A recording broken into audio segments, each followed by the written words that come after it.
Bueno, antes que nada, te doy la bienvenida a este curso de polímeros, el cual prometo no hacerlo tan tedioso. Procuraré que sean cápsulas de 10 minutos en promedio, muy sustanciosas, eso sí. Conforme vaya creando material lo iré subiendo, así que si este tema no es de tu interés, echa un vistazo en el listado de cursos que iré actualizando en la descripción de abajo. De igual manera, no olvides suscribirte para que te lleguen notificaciones de las cápsulas de los cursos que vaya subiendo al canal. El contenido del curso básicamente consistirá en una introducción y clasificación de los polímeros.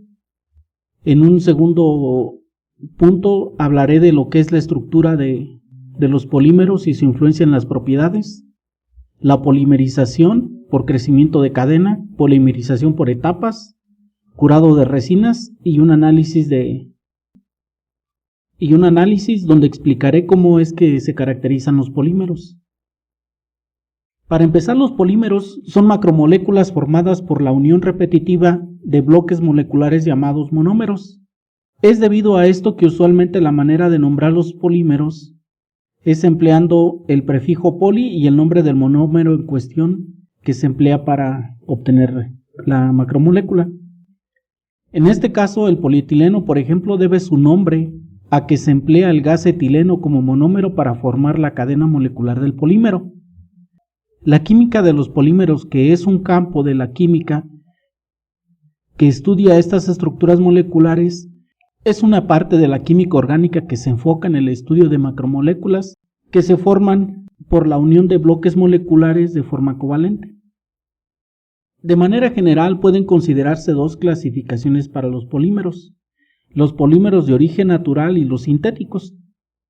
Los polímeros naturales han sido empleados por la humanidad desde hace milenios.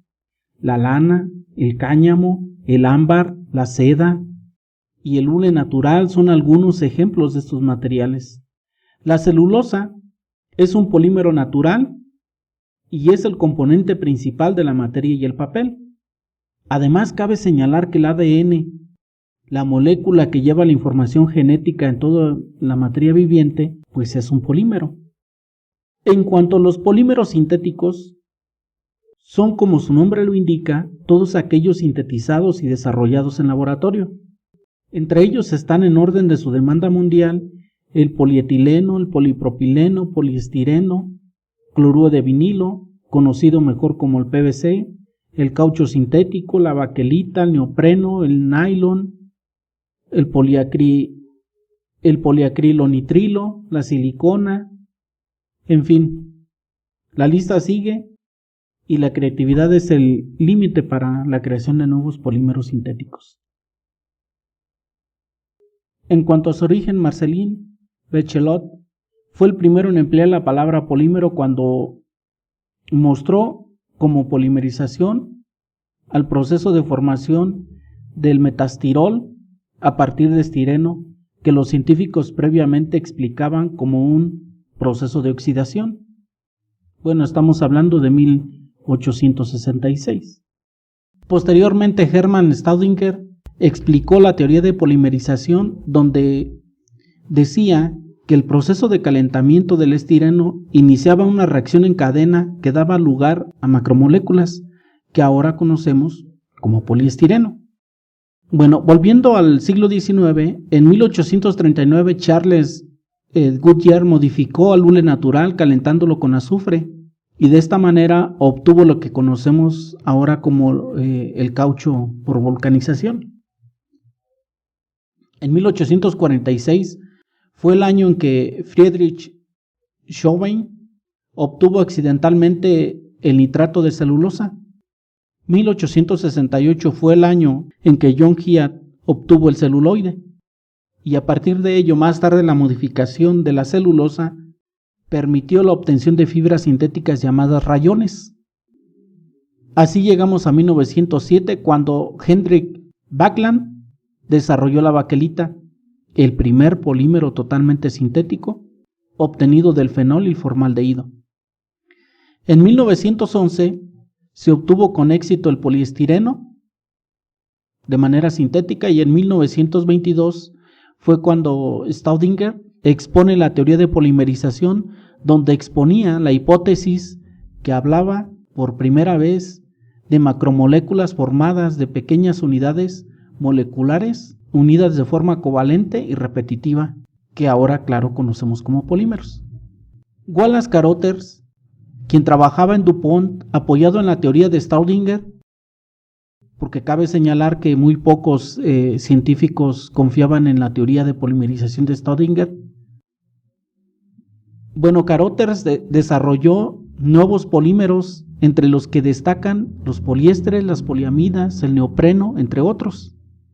Y así ya en los años 50, Carl Ziegler y Giulio Natta desarrollaron los catalizadores Ziegler-Natta, con lo que fueron galardonados con el Premio Nobel de Química en 1963.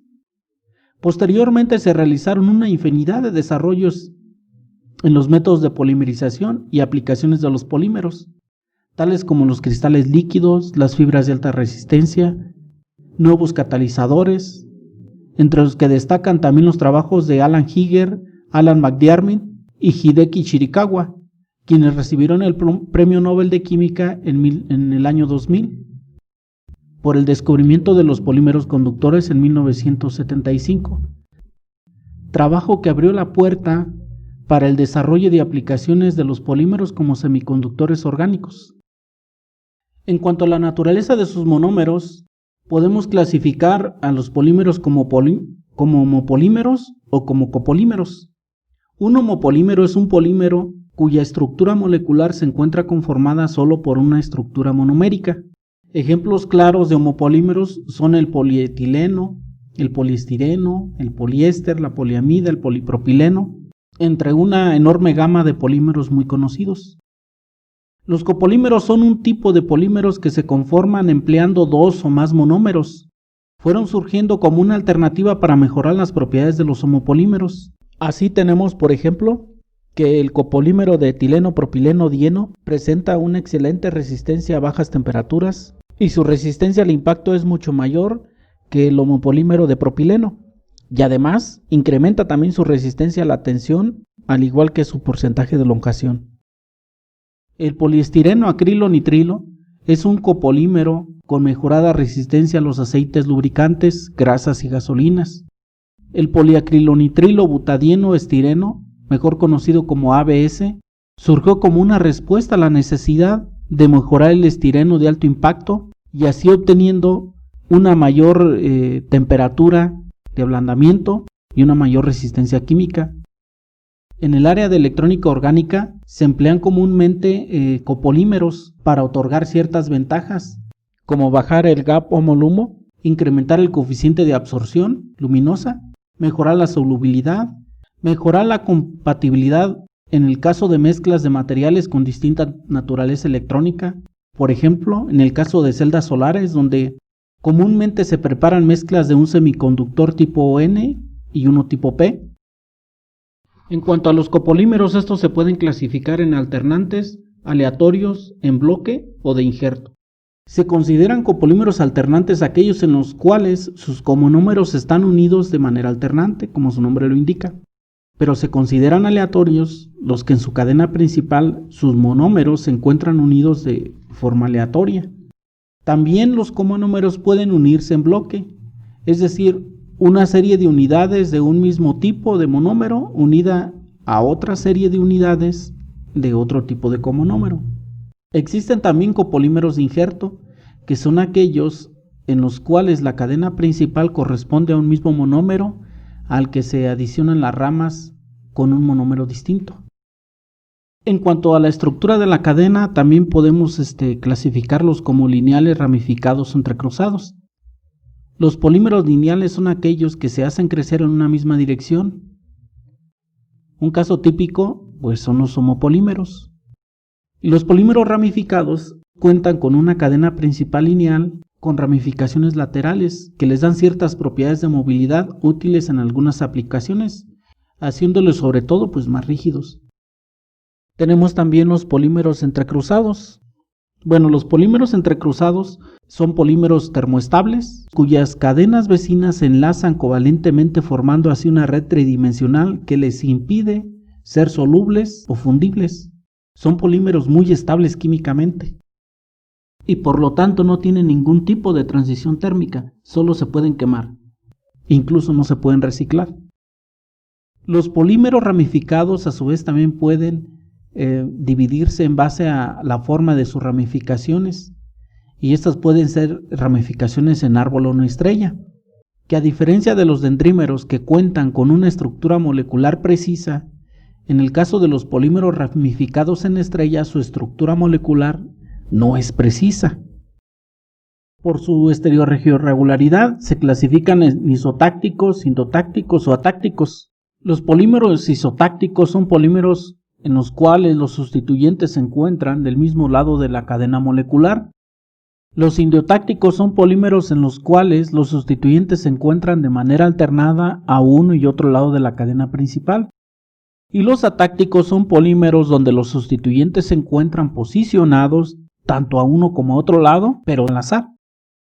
El comportamiento de los polímeros es de esperarse que dependa de la regioregularidad, puesto que su estructura molecular tiene influencia directa en el empaquetamiento posterior de las cadenas, es decir, los polímeros isotácticos y los indiotácticos suelen ser semicristalinos, mientras que los atácticos generalmente son amorfos. En este sentido se muestra como ejemplo el caso del polipropileno, que cuando es atáctico presenta una temperatura de transición vítrea de menos 10 grados centígrados, mientras que cuando es isotáctico, esta se incrementa hasta 0 grados centígrados. Estas diferencias en el empaquetamiento tienen influencia directa en las propiedades mecánicas, incrementándose la resistencia o disminuyendo el porcentaje de elongación según sea el caso. Otro ejemplo del impacto de las propiedades finales es el caso del poli-3-hexiltiofeno. Este polímero es empleado en electrónica orgánica como semiconductor.